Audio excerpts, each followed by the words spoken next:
ቦቻራ በመጀመሪያ ቀስ ብላ አውራ። ሲቀጥል ደግሞ ማለት ነው ይሄ ማታቆን ነገር አግበስብስ እንደ ቀስቴ ሽንት ቤት ለሽንት ቤት ስትሯሯጥ እንዳከርምሽ።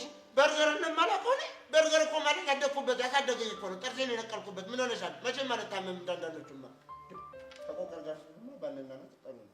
ኧረ ቦቻራ በእናትህ ቀስ ብለህ ብላ እንኳን እንዳትሯሯጥ ሽንት ቤት ለሽንት ቤት ነግሬሃለሁ። ወይ ማወራረጃ ጠላለሽ እንደሙ ሰሞኑን ነበራቸው ብዬ። ኧረ በእናትህ ቦቻራ ተው በቃ ድሮም ልምድ የሌለው ሰው ይዤ መጥቼ ነው የተዋረድኩት። ውይ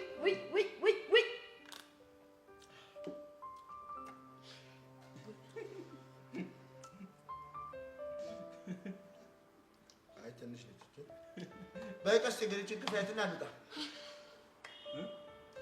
ምን ያክላል ክፈልና እንውጣ። ትንሽ ብር ነው። እውነት ነው ቀስቴ፣ ክፈልና እንውጣ። በዛ ላይ ደግሞ ያው ቦቻራን ትርታው ስለምትመጣ ቦታ እንዳንይዝባቸው እኛ እንውጣ። ክፈላት። በእውነት ቀስቴ ግን የተባረከ ሰው፣ በእውነት መልካም ሰው። የመሰለ ቤት አመጣን። እኔ እንኳን ከዚህ በፊት አቋላ አመጣሽ፣ በላን፣ ጠጣን። አሁን ደግሞ ሊከፍል እግሬ ምንድን ነው የምትራገጠው? ቆይ ምን ሆነ ነው የምረግጠው? ኧረ እኔ ያልረገጥኩትም እኮ ፎንቄ እንዳያለች እኮ ነው የረገጠኝ። አፍንጫዬን ብረት ነይ ሞያ